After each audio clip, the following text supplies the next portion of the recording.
जय हिंद आप सभी को। तो चलिए शुरू करते हैं हम लोग रेलवे सामान्य विज्ञान का रिवीजन क्वेश्चन बैंक का।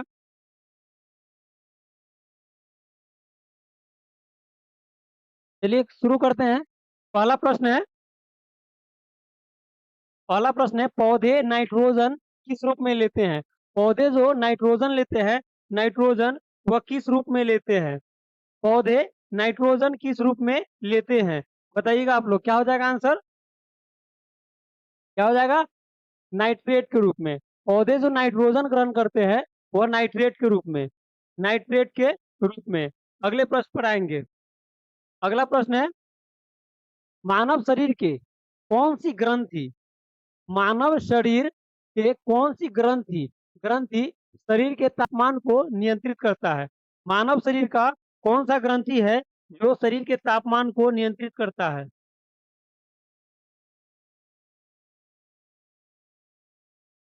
बताइएगा आप लोग क्या होगा।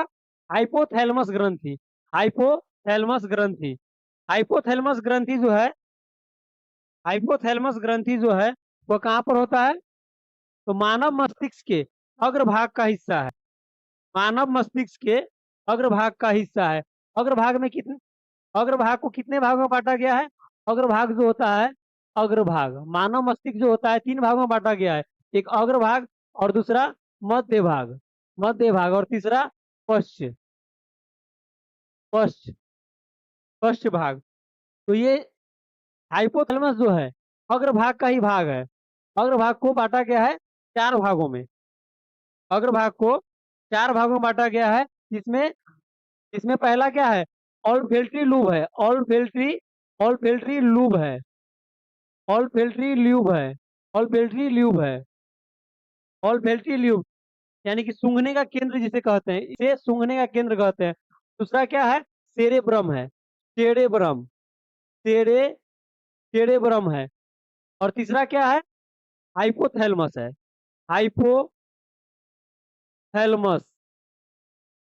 थैलमस, हाइपोथैलेमस है।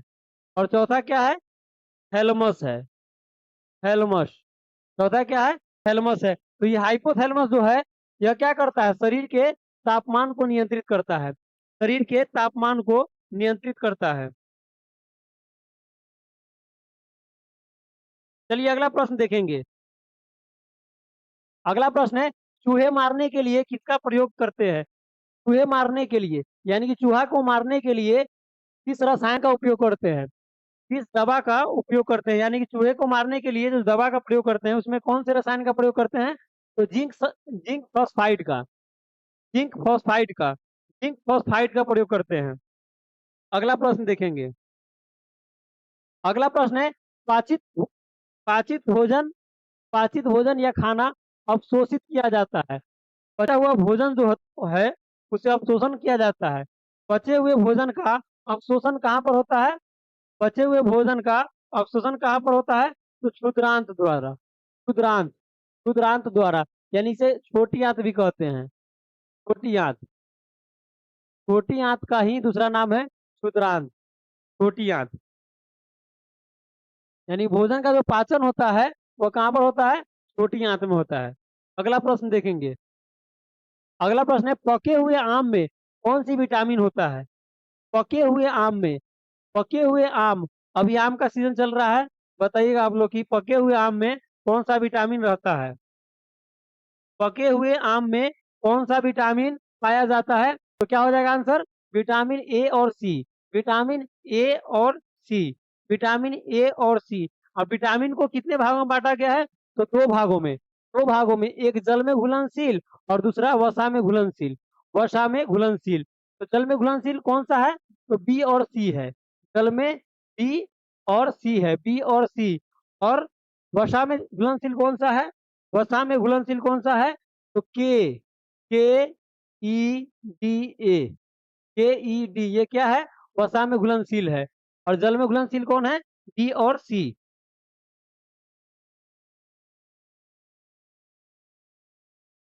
रेटिनॉल, विटामिन ए का रासायनिक नाम है रेटिनॉल। और एस्कॉर्बिक एसिड, सही है। दोनों का क्या है, रासायनिक नाम है क्या, रेटिनॉल, रेटिनॉल, रेटिनॉल, रेटिनॉल। और इसका है ascorbic, ascorbic acid, ascorbic acid. अगला प्रश्न देखेंगे। अगला प्रश्न है रंगीन टीवी के प्राथमिक रंग कौन से है? रंगीन टीवी, रंगीन टीवी में जो रंग होता है, जो कलरफुल होता है रंगीन टीवी, तो उसमें कौन कौन से रंग का मिश्रण होता है? तो प्राथमिक रंग का। और प्राथमिक रंग किस रंग को कहते हैं? प्राथमिक रंग किस रंग, मतलब कौन कौन से रंग का मिश्रण है प्राथमिक रंग? प्राथमिक रंग, प्राथमिक रंग तो नीला, हरा और लाल। नीला, हरा और लाल को सम्मिलित रूप से क्या कहते हैं? प्राथमिक रंग कहते हैं, प्राथमिक रंग। और कलर वाला जो टीवी होता है, रंगीन टीवी, उसमें जो रंग होता है, रंगीन होने का कारण क्या होता है? प्राथमिक रंग का होना ही, यानी कि नीला, हरा और लाल, इसे प्राथमिक कलर कहते हैं।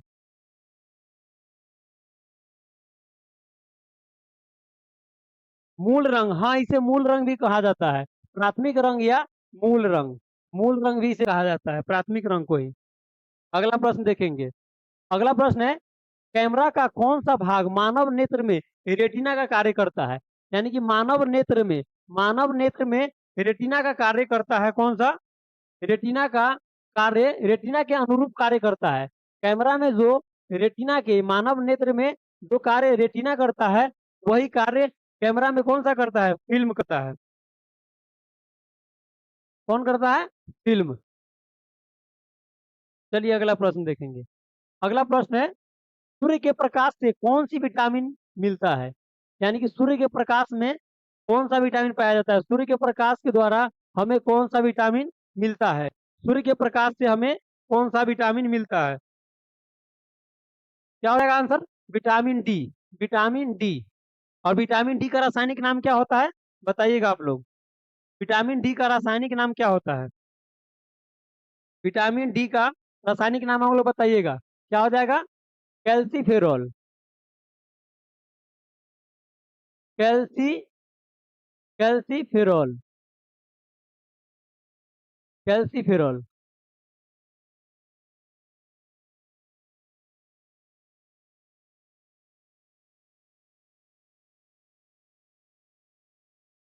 अगला प्रश्न देखेंगे। अगला प्रश्न है मानव शरीर में कितनी हड्डियां होती है?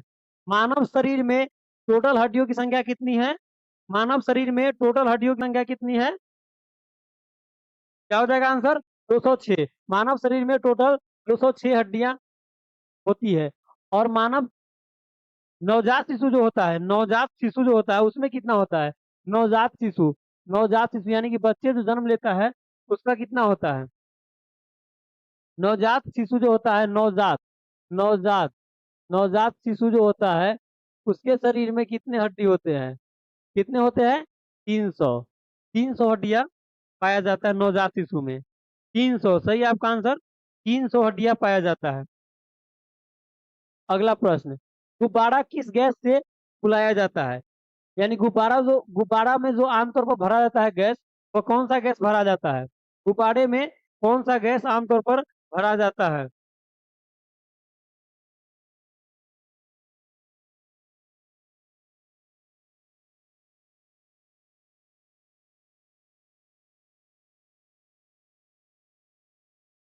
FM पिनाक। चलिए बहुत बहुत धन्यवाद। देखेंगे अगला प्रश्न क्या है, गुब्बारा किस गैस से फुलाया जाता है? तो हीलियम हो जाएगा। आमतौर पर गुब्बारे में, गुब्बारे को फुलाने के लिए कौन सा गैस भरा जाता है? हीलियम। अगला प्रश्न देखेंगे। अगला प्रश्न है गोबर गैस में मुख्य रूप से होता है, गोबर गैस में मुख्य रूप से कौन सा गैस भरा जाता है? गोबर गैस में जो, गोबर गैस में, गोबर गैस में बहुत सारे गैस होते हैं, लेकिन मुख्य रूप से उसमें क्या होता है? कौन सा गैस होता है गोबर गैस में? गोबर गैस में मुख्य रूप से कौन सा गैस होता है? तो मीथेन होता है, मीथेन। और मीथेन का रासायनिक सूत्र क्या होता है? आप लोगों को ही पता होगा। जब जब ये वाला प्रश्न आता है तो हम लिख देते हैं, रासायनिक सूत्र क्या होगा? CH4, CH4 हो जाएगा। अगला प्रश्न, अगला प्रश्न है पहाड़ पर चढ़ने के, पहाड़ पर चढ़ने पर कौन, कौन जो होता है, पहाड़ पर चढ़ने पर,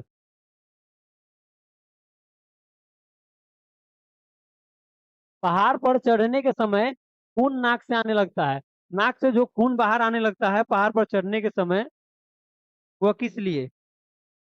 नाक से जो खून आने लगता है पहाड़ पर चढ़ने के समय, वह क्यों क्यों आता है खून? वायुमंडलीय दाब कम हो जाने के कारण। यानी कि पहाड़ पर जब चढ़ते हैं, ऊंचाई पर जाने के बाद वायुमंडलीय दाब जो होता है वह कम हो जाता है। वायुमंडलीय दबाव कम होने के कारण क्या होता है? नाक से ब्लड आने लगता है। अगला प्रश्न, एक खींचे गए रबर बैंड, एक खींचे गए रबर बैंड, रबर बैंड में किस प्रकार का ऊर्जा निहित होता है? एक खींचे गए रबर बैंड में किस प्रकार का ऊर्जा निहित रहता है?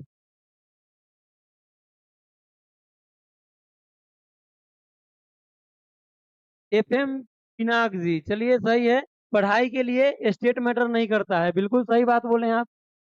चलिए देखिए, अगला प्रश्न देखेंगे क्या है। एक खींचे गए रबर बैंड में किस प्रकार का ऊर्जा निहित होता है? यानी कि रबर बैंड जो होता है, रबर बैंड, उसको जब हम खींचते हैं तो एक बल लगाते हैं, बल लगाते हैं, ऊर्जा लगाते हैं। और ऊर्जा का आपको बताए थे कि ऊर्जा जो है, ना तो ऊर्जा का निर्माण किया जा सकता है और न ही उसे नष्ट किया जा सकता है। ऊर्जा का एक माध्यम से दूसरे माध्यम में रूपांतरण किया जा सकता है, रूपांतरण किया जा सकता है।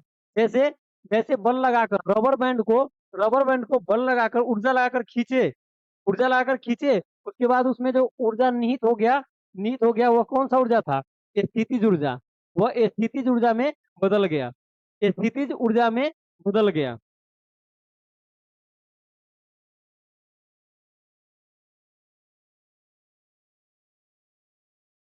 नदी के बांध में भी स्थितिज ऊर्जा पाया जाता है। नदी के बांध में भी कौन सा ऊर्जा होता है? स्थितिज ऊर्जा होता है। खींचे गए धनुष में भी स्थितिज ऊर्जा ही होता है। अगला प्रश्न, प्रकाश रेडियो तरंगे, प्रकाश प्रकाश रेडियो तरंगे तथा एक्स किरण किस प्रकार की तरंगे होती है? ये सब जो तरंग है, प्रकाश तरंगे, रेडियो तरंगे तथा एक्स किरणें या एक्स तरंगे, ये सब किस प्रकार की तरंगे है? तो यह सब क्या है? विद्युत चुंबकीय तरंग है। क्या है? ये सब विद्युत चुंबकीय तरंग है। ये सब विद्युत चुंबकीय तरंग है। अगला प्रश्न, मानव शरीर का कौन सा अंग निमोनिया से प्रभावित होता है? यानी कि निमोनिया जो है, निमोनिया बीमारी जो है, बीमारी, यह किस अंग को प्रभावित करता है? मानव शरीर के किस अंग को निमोनिया प्रभावित करता है? निमोनिया प्रभावित करता है।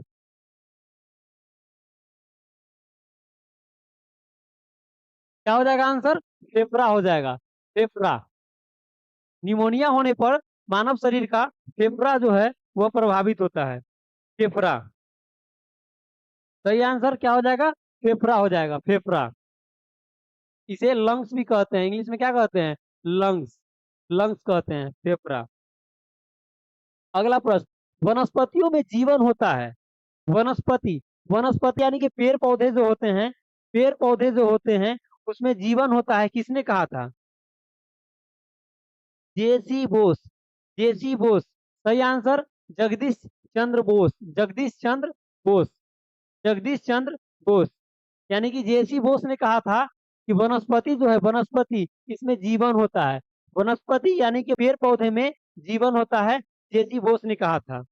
और पेड़ पौधे का जो वृद्धि मापते हैं, वह किस यंत्र के द्वारा मापते हैं? पेड़ पौधे की वृद्धि जो मापते हैं वह किस यंत्र के द्वारा मापते हैं? उसका मापक यंत्र कौन सा है? पेड़ पौधे की वृद्धि को मापते हैं किस मापक यंत्र द्वारा? आप लोग कमेंट कीजिए। अगला प्रश्न देखेंगे। अगला प्रश्न है, आनुवांशिकता के अध्ययन को क्या कहा जाता है? अनुवांशिकता, अनुवांशिकता के अध्ययन को क्या कहा जाता है? अनुवांशिकता के अध्ययन को क्या कहा जाता है? क्या हो जाएगा उसका आंसर? क्या हो जाएगा? पौधे की वृद्धि को मापते हैं किसमें? क्रेस्कोग्राफ में, क्रेस्कोग्राफ, क्रेस्कोग्राफ, क्रेस्कोग्राफ में मापते हैं, क्रेस्कोग्राफ में।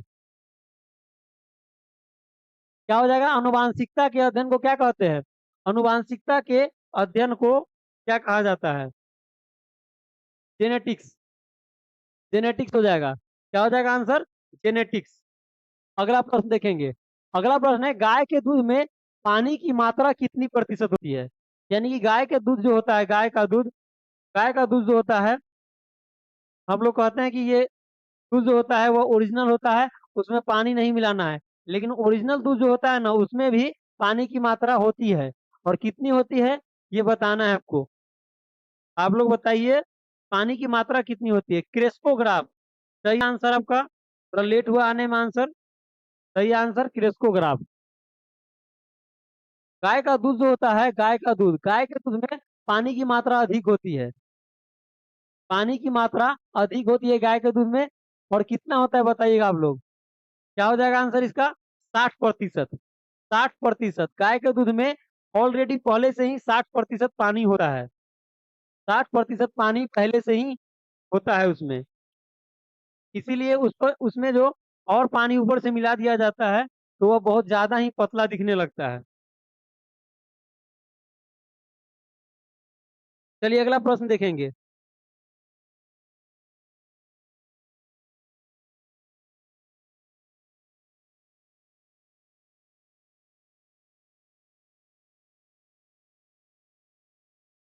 अगला प्रश्न क्या है? पीत का स्राव किसके द्वारा होता है? यानी कि पीत रस जो होता है, पीत रस। पीत रस इसे क्या कहते हैं? इसमें बाइल जूस भी कहते हैं। Bile juice. बाइल जूस भी कहते हैं। शहर में मिलता है पानी वाला। शहर में नहीं, गांव में भी जो दूध मिलता है, जिसे हम ओरिजिनल दूध कह सकते हैं, जो जिसे पानी नहीं मिलाया जाता है, उसमें भी ऑलरेडी पानी 60% यानी कि 60% उसमें पानी पाया जाता है। 60% पानी पाया जाता है उसमें। शुद्ध दूध जो होता है गाय का, उसमें भी 60% पानी पाया जाता है।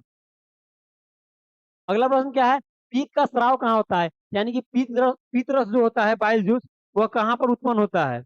पीत रस। क्या होगा आंसर? यकृत हो जाएगा। यकृत यानी कि लीवर हो जाएगा। लीवर। यकृत यानी कि लीवर हो जाएगा। और यह जमा कहाँ पर रहता है? यह जमा कहाँ पर रहता है? पीतरस। पीतरस जमा कहाँ पर रहता है, यानी कि स्टोर कहाँ पर होता है? तो पिताशय में। पिताशय में। पिताशय में। और ये पीतरस जो है, यह क्या करता है? यह पाचन में सहायक होता है। पीतरस जो है वह पाचन में सहायता करता है। भोजन पाचन में सहायता करता है। अगला प्रश्न। पायरोमीटर का उपयोग किसे मापने के लिए किया जाता है? पायरोमीटर। पायरोमीटर के लिए, पायरोमीटर जो है वो किस लिए प्रयोग करते हैं? पायरोमीटर के द्वारा क्या मापने के लिए यूज करता है पायरोमीटर को? बताइएगा आप लोग। पायरोमीटर का प्रयोग कहाँ पर किया जाता है? पायरोमीटर का प्रयोग उच्च ताप को मापने के लिए, यानी कि उच्च तापमान को मापने के लिए पायरोमीटर का प्रयोग करते हैं।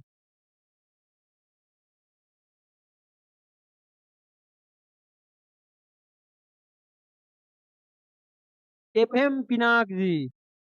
यहाँ का लैंग्वेज भोजपुरी नहीं है, लेकिन आमतौर पर भोजपुरी बोला जाता है। यहाँ का जो लैंग्वेज है, जिसे राजकीय लैंग्वेज कहते हैं, वो कौन सा है? हिंदी है। हिंदी है यहाँ का भाषा। और दूसरा अगर कहा जाए तो दूसरा उर्दू है। लेकिन अधिकतर बोला जाता है यहाँ पर भोजपुरी। भोजपुरी और हिंदी बहुत ज्यादा बोला जाता है।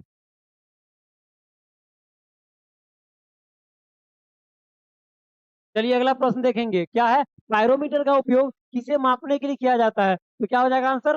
उच्च तापमान को। उच्च तापमान को। अगला प्रश्न। खसरा की बीमारी किसके कारण होती है? यानी खसरा जो बीमारी है, खसरा, खसरा जो बीमारी है वह किस कारण होती है? खसरा बीमारी किस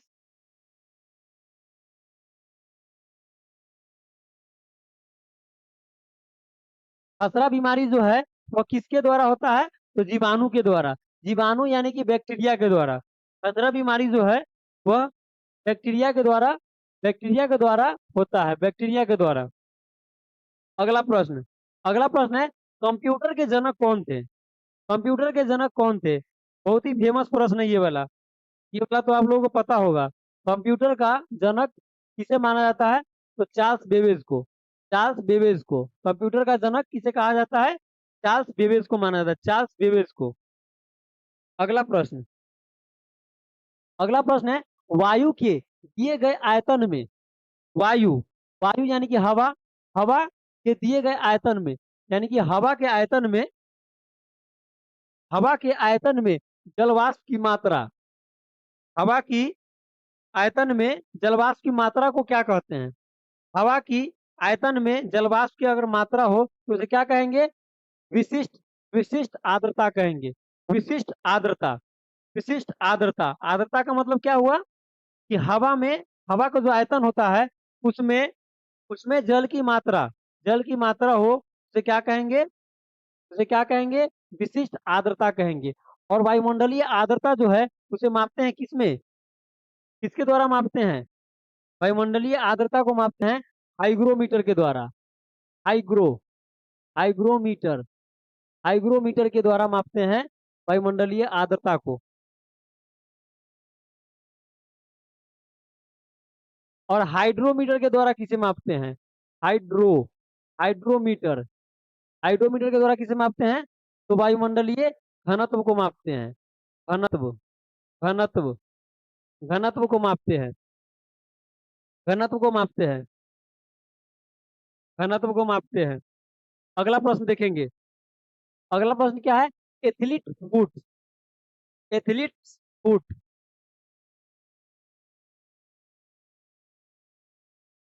एथलीट फुट जो बीमारी है, एथलीट फुट नामक जो बीमारी है वो किसके कारण होता है?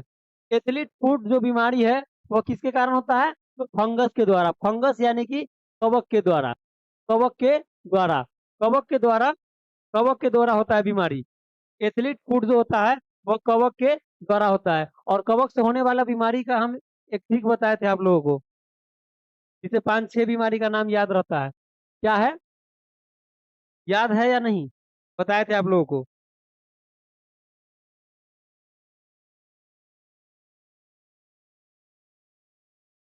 क्या है? ए दाद। ए दाद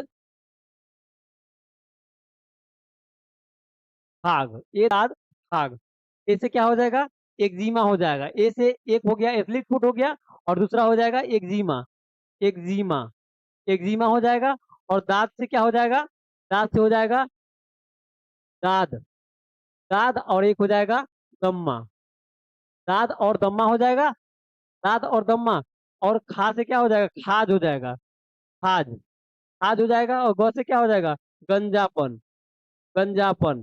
क्या हो गया? ए से एक्जिमा हो गया एक, और एक हो गया एथलीट फुट। और दा से हो गया दाद। और द से हो गया दम्मा। और खा से क्या हो गया? खाज हो गया। और ग से गंजापन। याद रखिएगा आप लोग। अगला प्रश्न। नेत्रदान में दाता से लेकर, यानी कि नेत्रदान जब होता है तो नेत्र जो दान करता है, नेत्रदान जो करता है उसे क्या कहते हैं? दाता कहते हैं। दाता से क्या लिया जाता है? कौन सा भाग लिया जाता है नेत्र का? कौन सा भाग? तो कॉर्निया लिया जाता है। नेत्रदान में क्या दान किया जाता है? कॉर्निया।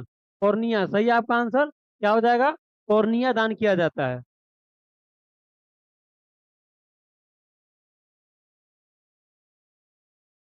कॉर्निया दान किया जाता है नेत्रदान में।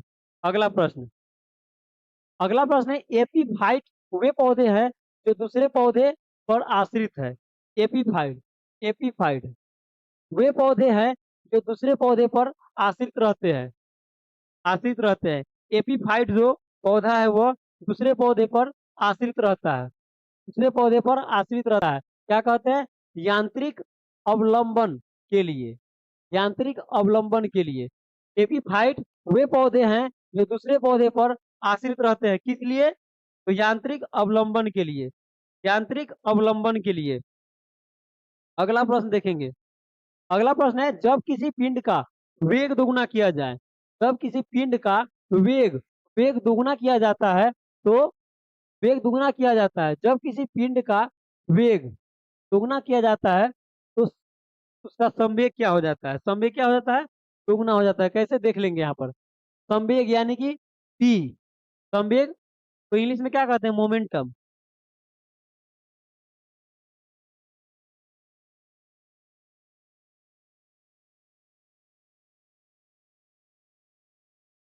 पिनाक जी, भोजपुरी भाषा बोला जाता है यहाँ पर, लेकिन हिंदी हम इसलिए बोलते हैं ताकि यहाँ पर बहुत सारा भाषा बोला जाता है, तो किसी को समझने में दिक्कत न हो, इसलिए हिंदी बोला जाता है। और यहाँ का जो राजकीय भाषा है उसमें हिंदी को ही मान्यता मिला है, इसलिए हिंदी बोला जाता है।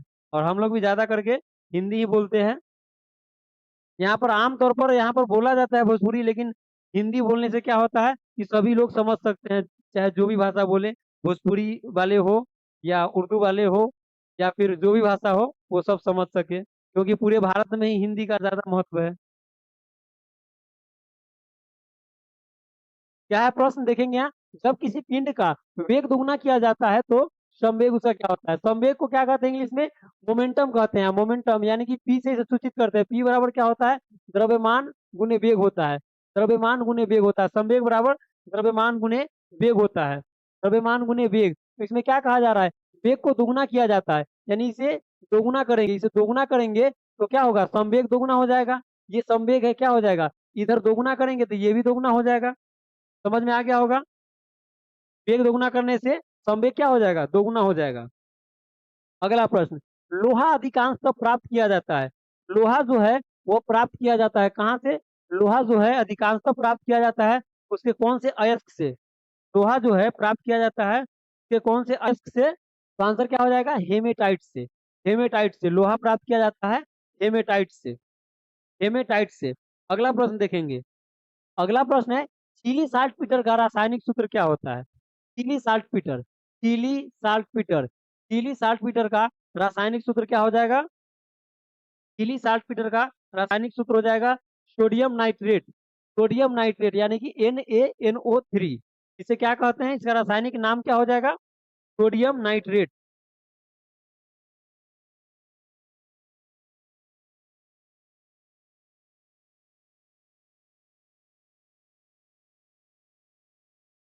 क्या हो जाएगा आंसर, सोडियम नाइट्रेट हो जाएगा। अगला प्रश्न। अगला प्रश्न है, पृथ्वी के वायुमंडल में सर्वाधिक मात्रा में पाई जाने वाली गैस कौन सी है। पृथ्वी के वायुमंडल में, वायुमंडल में, तो ये वाला प्रश्न जो है, जब भी आता है कोई गैस नाइट्रोजन से रिलेटेड, बताते हैं आप लोगों को कि वायुमंडल में नाइट्रोजन कितना प्रतिशत है और सारा जो गैस सब है वो सब कितने प्रतिशत है। तो 99% जो गैस है, 99% जो गैस है वह केवल दो ही गैस है वायुमंडल में, केवल दो ही गैस 99% है। कौन सा, तो नाइट्रोजन कितना है, 78% है, और एक ऑक्सीजन है। ऑक्सीजन कितना है, तो 21%। दोनों को अगर जोड़ेंगे तो 99 हो जाएगा। अगला प्रश्न देखेंगे। अगला प्रश्न है, रक्त का थक्का बनाने में सहायक होता है। सहायक होता है यानी कि रक्त का थक्का बनना मानव मानव के लिए, मानव मानव स्वास्थ्य के लिए रक्त का थक्का बनना जरूरी हो जाता है। कब, जब कहीं पर कट जाए, चोट लग जाए, तो रक्त जो बहने लगता है, निकलने लगता है, तो उस समय रक्त को जमने में सहायक होता है। कौन सा, तो अगर विटामिन की बात करें तो विटामिन के हो जाता है सहायक। रक्त के थक्का बनने में सहायक कौन हो जाता है, विटामिन की बात करें के हो जाएगा। विटामिन की अगर बात करें तो के हो जाएगा। और जब प्रोटीन की बात करें, प्रोटीन की बात करें, प्रोटीन की बात करें तो कौन सा हो जाएगा, फाइब्रिनोजेन। फाइब्रिनोजेन, फाइब्रिनो फाइब्रिनोजेन, फाइब्रिनोजेन हो जाएगा। प्रोटीन कौन सा हो जाएगा, फाइब्रिनोजेन, प्रोटीन के कारण, फाइब्रिनोजेन प्रोटीन के कारण। और शरीर के अंदर रक्त को जमने नहीं देता है, शरीर के बाहर रक्त को फाइब्रिनोजेन और फाइब्रिन के साथ मिलकर, सही है, फाइब्रिनोजेन और फाइब्रिन के साथ मिलकर, और शरीर के अंदर रक्त नहीं जमना चाहिए। रक्त जमने से क्या हो जाएगा, रक्त का परिवहन रुक जाएगा, जो स्वास्थ्य के लिए हानिकारक है।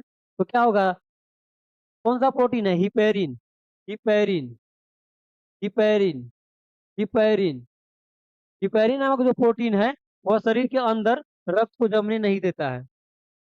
हिपेरिन, सही है। अगला प्रश्न देखेंगे। अगला प्रश्न है, भ्रूण को भोजन किस माध्यम से प्राप्त होता है। भ्रूण को, भ्रूण को, यानी कि जब गर्भावस्था में जो भ्रूण रहता है तो उसके भोजन किस माध्यम से मिलता है। भोजन किस माध्यम से मिलता है, क्या हो जाएगा, गर्भनाल, गर्भनाल हो जाएगा। गर्भनाल, गर्भनाल, इसे क्या कहते हैं, प्लेसेंटा भी कहते हैं। प्लेसेंटा, प्लेसेंटा भी कहते हैं। गर्भनाल को क्या कहते हैं, प्लेसेंटा भी कहते हैं। गर्भनाल के द्वारा, सही आंसर, या प्लेसेंटा के द्वारा भी। अगला प्रश्न, caustic soda, caustic soda, caustic soda का रासायनिक सूत्र क्या होता है। कास्टिक सोडा का रासायनिक सूत्र क्या होता है, बताइएगा आप लोग। कास्टिक सोडा का रासायनिक सूत्र बताइएगा।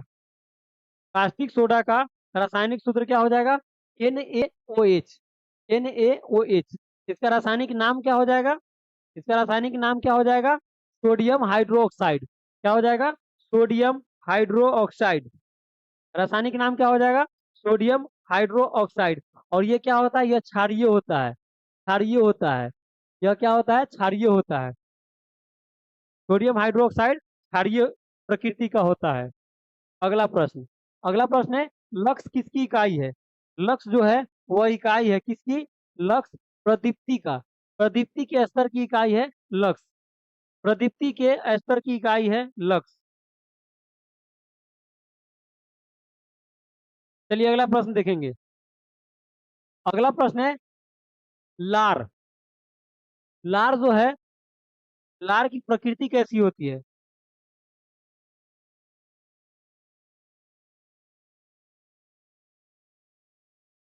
लार की प्रकृति कैसी होती है? लार की प्रकृति।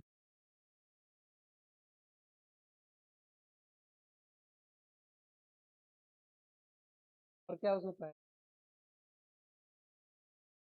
क्या है? बताइएगा आप लोग क्या होगा? लार की प्रकृति कैसी होती है? प्रकृति अम्लीय। सही आंसर है क्या होगा? अम्लीय हो जाएगा आंसर। लार की प्रकृति जो है वह अम्लीय होती है। अम्लीय। और लार में एक एंजाइम पाया जाता है। वो कौन सा एंजाइम है? बताइएगा आप लोग। लार में कौन सा एंजाइम पाया जाता है? लार में कौन सा एंजाइम पाया जाता है? क्या हो जाएगा? टाइलिन हो जाएगा। लार में टाइलिन। टाइलिन। टाइलिन नामक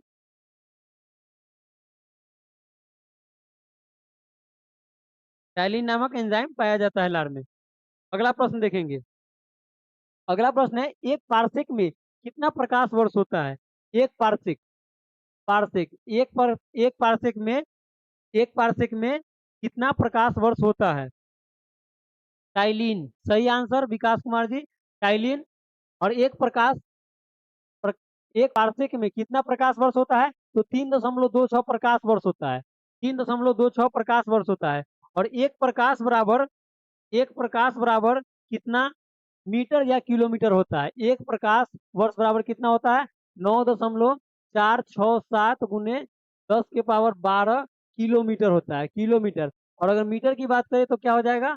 10 के पावर कितना? 15 मीटर हो जाएगा। अगर मीटर की बात करें तो 10 के पावर 15 मीटर हो जाएगा। और ये प्रकाश वर्ष क्या है? दूरी की मात्रक है। दूरी दूरी की मात्रक है प्रकाश वर्ष। प्रकाश वर्ष से क्या? प्रकाश वर्ष। मुंह का पीएच मान 5.6 से कम होने पर दांत गिर जाएंगे। 5.6 नहीं, 5.5 होगा। 5.5 क्या होगा? 9.4 10 के पावर 7। और किलोमीटर अगर पूछे तो 12। और मीटर पूछे तो 15 हो जाएगा। 15 हो जाएगा। और पारसेक जो है ये भी दूरी का इकाई है, लेकिन ये दूरी की सबसे बड़ी, दूरी की सबसे बड़ी, सबसे बड़ी, दूरी की सबसे सबसे बड़ी इकाई है। दूरी की सबसे बड़ी इकाई क्या है? पारसेक है। और ये प्रकाश वर्ष भी दूरी का इकाई है। और एक प्रकाश वर्ष बराबर कितना होता है? 9.467 गुने 10 के पावर 12 किलोमीटर। और एक पारसेक में 3.26 प्रकाश वर्ष होता है। कितना होता है? प्रकाश वर्ष। अगला प्रश्न देखेंगे। अगला प्रश्न है, सबसे ज्यादा उपग्रह किस ग्रह का है? सबसे ज्यादा उपग्रह वाला ग्रह कौन सा है? सबसे ज्यादा उपग्रह वाला ग्रह कौन सा है? तो शनि। शनि। क्या हो जाएगा? शनि। और वर्तमान में इसका कितना उपग्रह है? उपग्रह। जैसे पृथ्वी का उपग्रह कौन सा है? चंद्रमा है। पृथ्वी का एकमात्र उपग्रह चंद्रमा है। पृथ्वी का एकमात्र उपग्रह कौन सा है? चंद्रमा है। उसी तरह शनि का कितना उपग्रह है? तो वर्तमान में अगर देखा जाए तो इसमें लगभग 145 उपग्रह हो गया है। 145 उपग्रह हो गया है, जो कि सबसे ज्यादा उपग्रह वाला ग्रह हो गया है। और इसके बाद ही आता है बृहस्पति। अगला देखेंगे।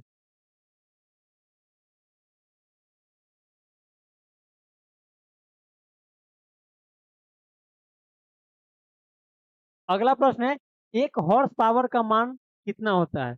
एक हॉर्स पावर, एक हॉर्स पावर का मान कितना होता है? एक हॉर्स पावर का मान कितना होता है?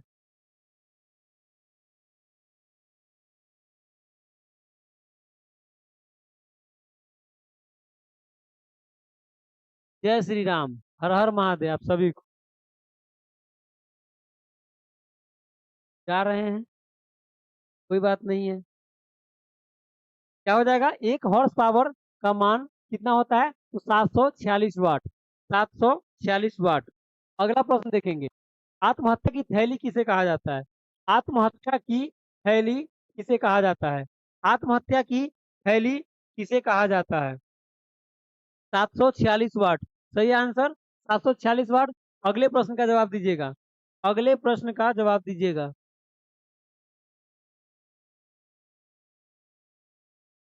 क्या हो जाएगा? लाइसोसोम। आत्महत्या की थैली किसे कहा जाता है? लाइसोसोम। अगला प्रश्न, पृथ्वी तथा बृहस्पति के बीच कौन सा ग्रह आता है? पृथ्वी, पृथ्वी और बृहस्पति के बीच आने वाला ग्रह कौन सा है? पृथ्वी और बृहस्पति के बीच कौन सा ग्रह आता है? कौन सा ग्रह आता है पृथ्वी और बृहस्पति के बीच? बताइएगा आप लोग।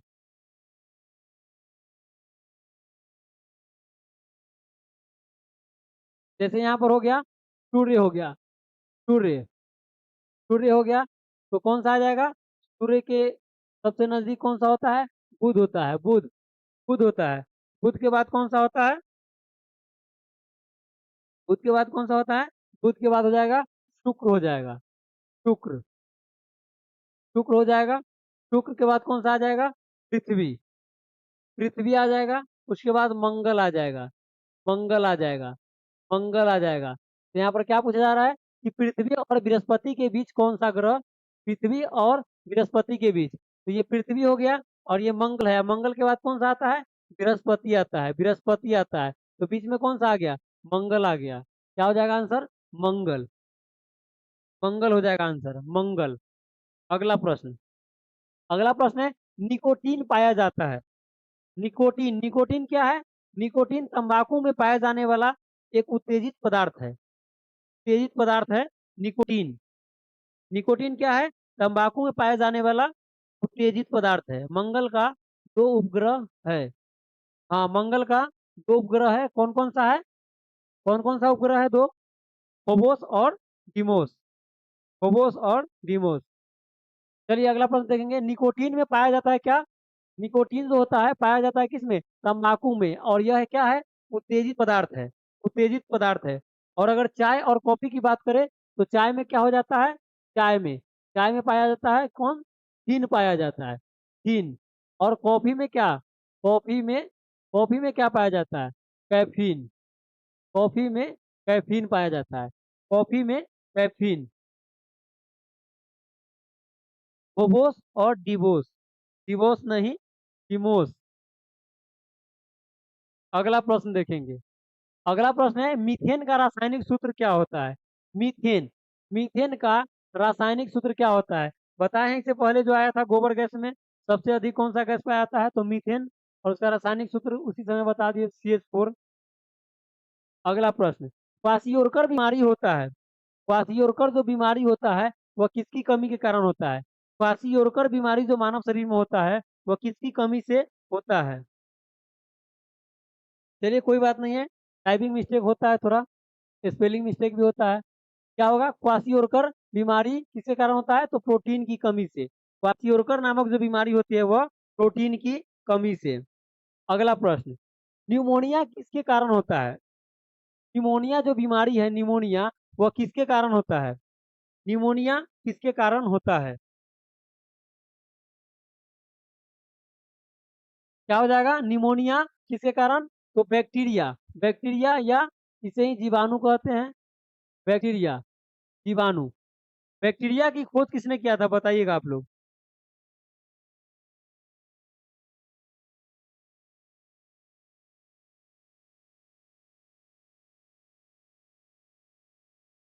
क्या हो जाएगा? बैक्टीरिया की खोज किसने किया था?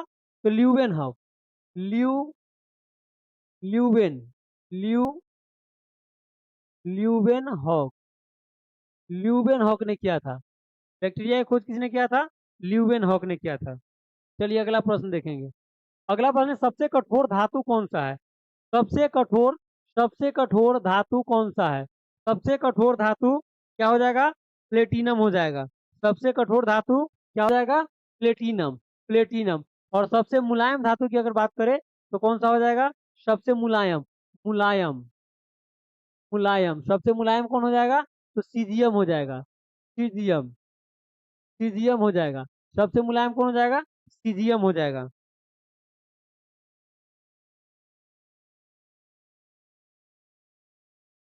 सीजियम हो जाएगा। अगला प्रश्न। अगला प्रश्न है, सूर्य में नाभिकीय ईंधन है, यानी कि सूर्य में जो नाभिकीय ईंधन होता है, सूर्य में नाभिकीय ईंधन के रूप में कौन सा गैस होता है? सूर्य में नाभिकीय ईंधन के रूप में कौन सा गैस होता है? तो क्या हो जाएगा आंसर? हाइड्रोजन हो जाएगा। सूर्य में नाभिकीय ईंधन के रूप में किस गैस का प्रयोग करते हैं? तो हाइड्रोजन। हाइड्रोजन। अगला प्रश्न। अगला प्रश्न है, दूध में पानी की मिलावट की जांच की जाती है। दूध में पानी पानी की मिलावट, यानी कि इसे आमतौर पर कह सकते हैं कि दूध की शुद्धता को मापते हैं। दूध की शुद्धता को मापा जाता है किसमें? दूध की शुद्धता को मापा जाता है किसमें? या पानी की मिलावट की जांच करते हैं किसमें? तो लैक्टोमीटर के द्वारा। लैक्टोमीटर के द्वारा। लैक्टोमीटर के द्वारा दूध की शुद्धता को मापते हैं या उसमें पानी मिलावट की जांच करते हैं। और इससे पहले ये वाला प्रश्न आया था दूध वाला, कि गाय के दूध में जो पानी की मात्रा होती है वह कितनी होती है? गाय के दूध में पानी की मात्रा कितनी होती है? सब रिलेट करके याद रखिए, क्या हो जाएगा? 60%। गाय के दूध में 60% पानी ऑलरेडी पहले से ही रहता है शुद्ध गाय के दूध में। अगला प्रश्न देखेंगे।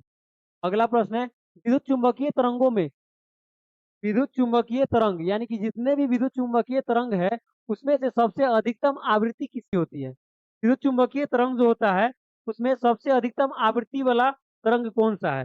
सबसे अधिकतम आवृत्ति वाला तरंग कौन सा है? तो ये लेमडा जो है, लेमडा लेमडा गामा किरण को कहते हैं। गामा। गामा किरण को लेमडा के साइन से डिनोट करते हैं। तो क्या हो जाएगा?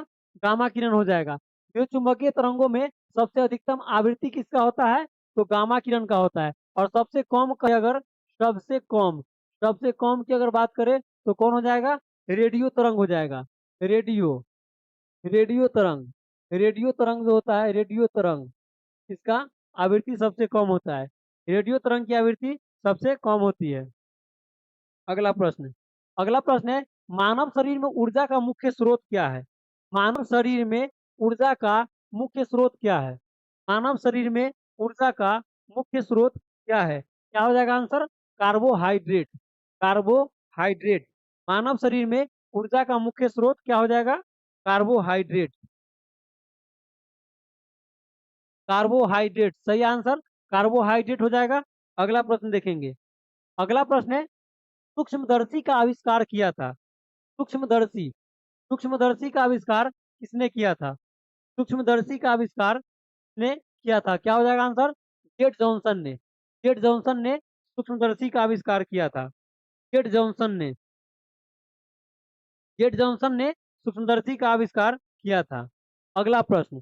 साबुन को जल में घोलने पर जल का पृष्ठ क्या होता है? साबुन को जब जल में घोलते हैं तो जल का पृष्ठ तनाव पर क्या प्रभाव पड़ता है? जल का पृष्ठ तनाव क्या हो जाता है? जल के पृष्ठ तनाव में क्या हो जाता है? कमी आ जाता है। जल का पृष्ठ तनाव जो होता है वो घट जाता है। साबुन को जब जल में घोलते हैं तो जल का पृष्ठ तनाव क्या होता है? कम हो जाता है। Jet Johnson. अगले प्रश्न पर आइए। अगले प्रश्न पर आइए। कौन सा है प्रश्न? साबुन को जल में जब घोलते हैं तो जल का पृष्ठ क्या हो जाता है? घट जाता है। पृष्ठ तनाव घट जाता है। अगला प्रश्न। डीएनए संश्लेषण का प्रतिपादन किसने किया था? डीएनए संश्लेषण का प्रतिपादन किसने किया था? डीएनए संश्लेषण का प्रतिपादन किसने किया था? क्या हो जाएगा आंसर? कार्नबर्ग हो जाएगा। डीएनए संश्लेषण का प्रतिपादन किसने किया था?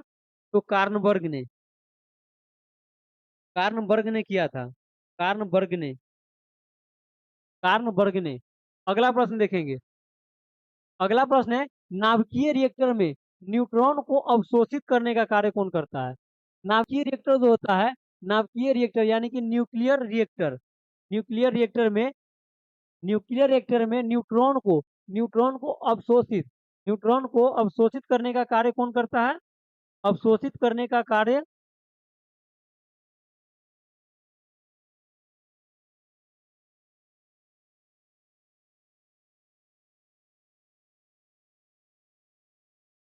कैडमियम। विकास कुमार जी कैडमियम आंसर किए हैं, सही आपका आंसर क्या हो जाएगा? कैडमियम हो जाएगा। कैडमियम का क्षण, कैडमियम का क्षण क्या करता है? न्यूट्रॉन को अवशोषित करता है, न्यूट्रॉन को अवशोषित करता है। और मंदक के रूप में किसका प्रयोग करते हैं बताइएगा? मंदक के रूप में किसका प्रयोग करते हैं? नाभिकीय रिएक्टर में मंदक के रूप में, मंदक, मंदक के रूप में किसका प्रयोग करते हैं? मंदक के रूप में किसका प्रयोग करते हैं?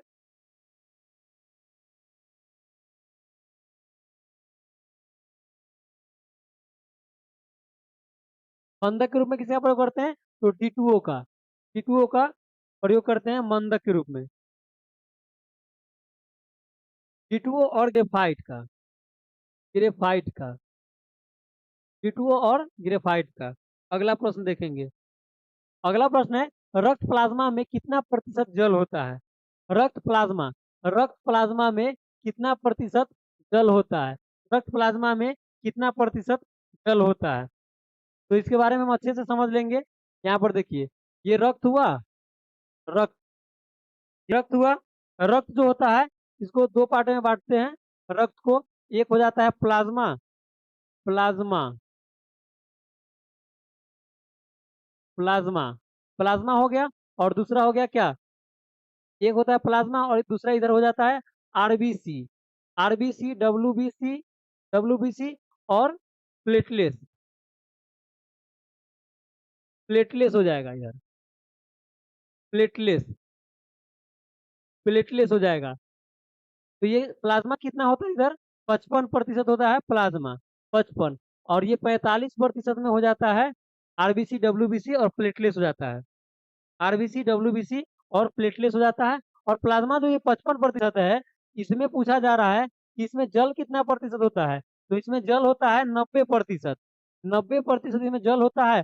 और 10% जो बच जाता है, 10% इसमें क्या पाया जाता है?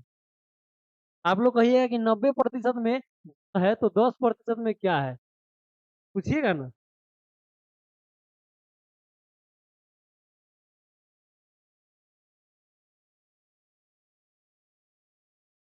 क्या हो जाएगा 10% में? तो यहाँ पर हो जाएगा 10% में एल्बुमिन, एल्बुमिन, एल्बुमिन, शर्करा, शर्करा, वसा, खनिज लवण, खनिज लवण, लवण, खनिज लवण, ये सब कुछ पदार्थ हो जाएगा इसमें। 10% में कौन सा आ जाएगा? एल्बुमिन, शर्करा, वसा, खनिज लवण, ये सब आ जाएगा। अगला प्रश्न देखेंगे। उम्मीद करते हैं कि समझ में आ गया होगा, रक्त वाला ये प्रश्न समझ में आ गया होगा, क्लियर भी हो गया होगा अच्छे से। अगला प्रश्न देखेंगे, क्या है अगला प्रश्न? न्यूटन की, न्यूटन, न्यूटन की गति का कौन सा नियम जड़त्व की व्याख्या करता है? न्यूटन के गति का जो नियम है, न्यूटन के गति का नियम कितना है? तो 3 गति का नियम है। उसमें जड़त्व का, जड़त्व का नियम किसे कहा जाता है? जड़त्व की व्याख्या कौन करता है? तो न्यूटन के गति का प्रथम नियम करता है।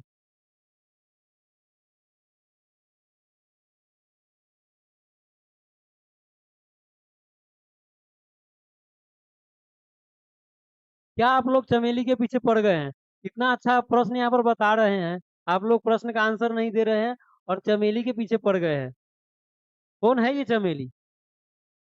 जरा हमें भी बताइए। सुनीता। न्यूटन का तीसरा नियम, तीसरा नियम नहीं होगा, जड़त्व का जो व्याख्या करता है वो प्रथम नियम होगा। न्यूटन का प्रथम नियम जो है वह जड़त्व की व्याख्या करता है।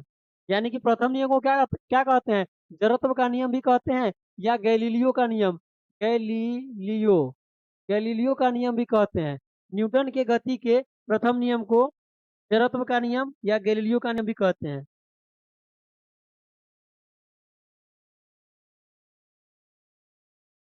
और ये न्यूटन का जो प्रथम नियम है, यह बल की परिभाषा देता है। बल की परिभाषा परिभाषा बल की परिभाषा बल की परिभाषा देता है। अगला प्रश्न देखेंगे। अगला प्रश्न है जीन। जीन जीन जो होता है, जीन्स जीन्स जो होता है, वो बनाने वाले डीएनए डीएनए डीएनए की डीएनए की इकाई होती है जीन। जीन जो होती है वह डीएनए की इकाई होती है। तो डीएनए की double double helix model, double helix संरचना या मॉडल को किसने प्रतिपादित किया था? क्या हो जाएगा इसका आंसर? डबल हेलिक्स मॉडल जो दिया था या संरचना, वह किसने? वाटसन और क्रिक ने दिया था। वाटसन और क्रिक ने दिया था। कौन दिया था? वाटसन और क्रिक ने। वाटसन और क्रिक ने। अगला प्रश्न है, अगला प्रश्न देखेंगे। अगला प्रश्न, और ये वाला प्रश्न जो है लास्ट प्रश्न है। 28 नंबर क्वेश्चन बैंक का लास्ट प्रश्न है ये। लाल रक्त कण, लाल रक्त कण, लाल रक्त कण यानी इसे आरबीसी भी कहते हैं। आरबीसी, आरबीसी, लाल रक्त कण, लाल रक्त कण, इसका निर्माण कहाँ पर होता है? तो अस्थि मज्जा में। यानी कि आरबीसी और डब्ल्यूबीसी, डब्ल्यूबीसी दोनों का निर्माण कहाँ पर होता है? अस्थि मज्जा में होता है।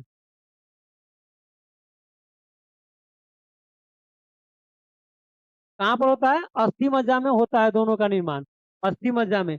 और लाल रक्त कण का जो जो जीवन काल होता है, लाल रक्त कण का जीवन काल कितना होता है? लाल रक्त कण का जीवन काल होता है 20 से 120 दिन। और डब्ल्यूबीसी का कितना होता है? 2 से 4 दिन, 2 से 4 दिन, 2 से 4 दिन। रक्त के बारे में बता दिए आपको कि रक्त जो होता है, रक्त जो होता है दो भागों में बांट के बता दी है कि रक्त का 55% प्लाज्मा होता है और 45% जो होता है वह आरबीसी, डब्ल्यूबीसी और प्लेटलेट्स होता है।